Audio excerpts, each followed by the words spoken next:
Tonight we'll talk about Paytm. If you're in India, I'm sure you've heard of it and most of you may have also used it. But do you know what it means? Paytm is an acronym. The full form is Pay Through Mobile, Paytm. It pioneered India's digital payment system. It was synonymous with paying by phone. The tagline is Paytm Karo. Paytm Karo. Almost like a slogan. That's how popular this company became. India's most celebrated unicorn, a mammoth fintech giant. But not anymore. Paytm is off to a rough start in 2024. Its payments bank has been given the death sentence. It came from India's central bank, the Reserve Bank of India. It has barred Paytm from banking activities, no transactions, no wallet top-ups, nothing. And it has left many asking, what happened?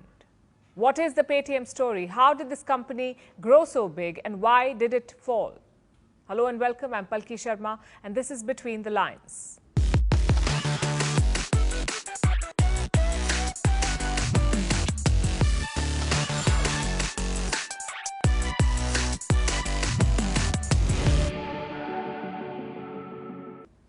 This man is the founder of Paytm. His name is Vijay Shekhar Sharma, once India's youngest billionaire.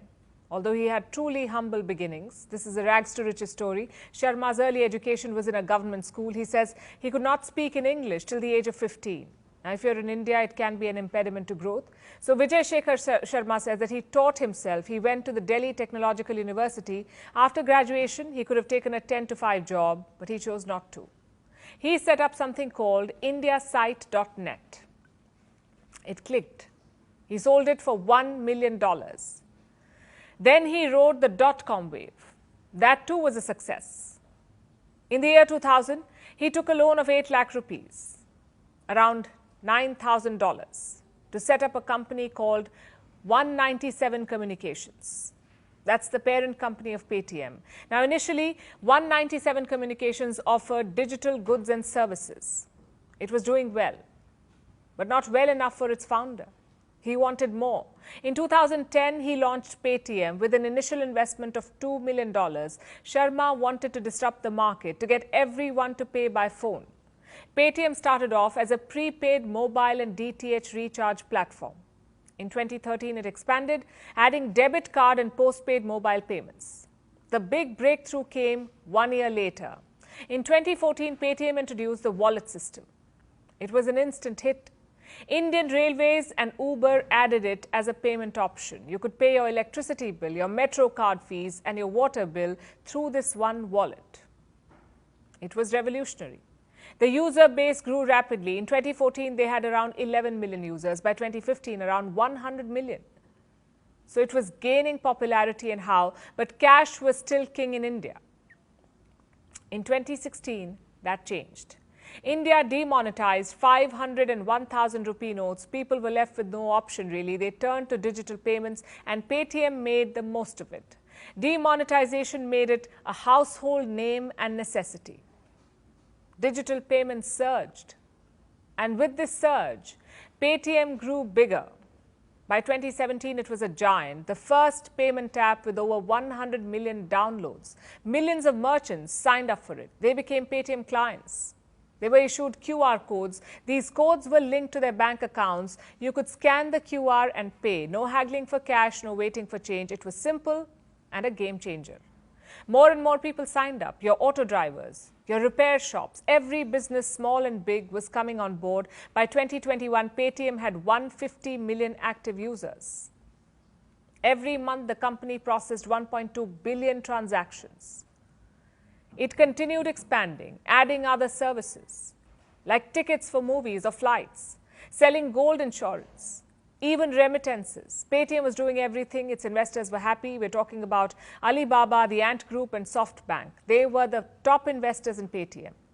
They decided to take the company public. And in November 2021, Paytm launched its IPO in India. IPO is initial public offering when you offer shares in your company to public. And this was the biggest IPO in India's history then. Paytm raised about 18,300 crore rupees. That's around $2.3 billion. At the valuation of 20 billion US dollars. It's like the company had a Midas touch. Everything it touched turned to gold, as if nothing could go wrong, yet everything did when trading began. In 2021, Paytm's IPO share price was 2,150 rupees. That's the price of one share that was offered. On November 18, Paytm was listed on the Bombay Stock Exchange. The share started trading at around 1,950 rupees. So it was already lower by 9%. By noon, it was trading at 1,800 rupees. At the closing bell, it was at 1,560 rupees. So it closed at almost 27% less than the initial offering. It was almost like a crash. 40,000 crore rupees of investor wealth was wiped out in a day. 40,000 crores. It's more than the market cap of several big companies. The IPO was a huge failure. It was also the start of Paytm's unraveling. The company was called a cash guzzler. Experts and investors were concerned. They were worried about lack of direction. They questioned its scale. They questioned the profitability. Doubts started creeping in, which brings us to the latest saga. The crux of the problem was the Paytm Payments Bank, a subsidiary of Paytm. It came into existence in 2017. The same year, it got a banking license. And within months, it faced its first hurdle. The bank got a regulatory strike. It was accused of multiple violations, non-compliance of KYC guidelines. That's a mandatory process of verifying client identity. KYC, know your customer. Plus, day-end balances were breached. So in June 2018, the RBI cracked down. It halted the opening of new accounts. Paytm responded.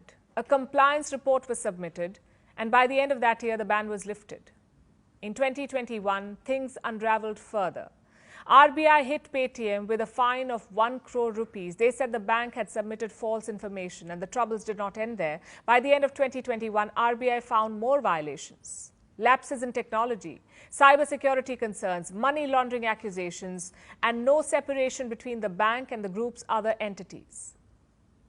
So the RBI issued a directive. It told Paytm to stop onboarding new customers. It also called for an audit by an external firm. That audit happened. But the RBI was still not happy. They said Paytm was not serious about making amends and they weren't taking corrective measures. So in October 2023, the RBI slapped another fine. This time, the penalty was worth 5.3 crores. So 6 years, multiple warnings and 2 fines. But the company did not fix the problems.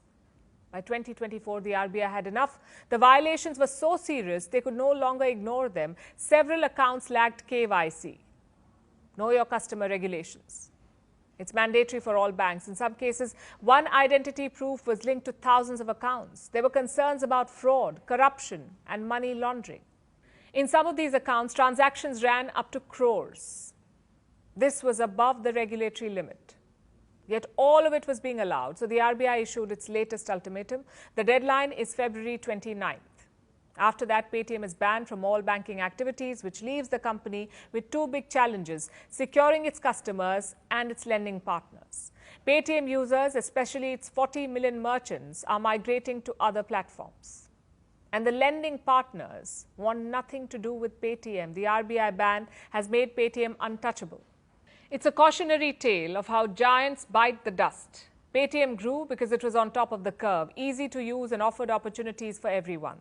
It was, like we said, revolutionary, but it made one big mistake. It took the rule book for granted, and that proved to be its undoing. I guess that's the lesson here. The law catches up, no matter how big you are.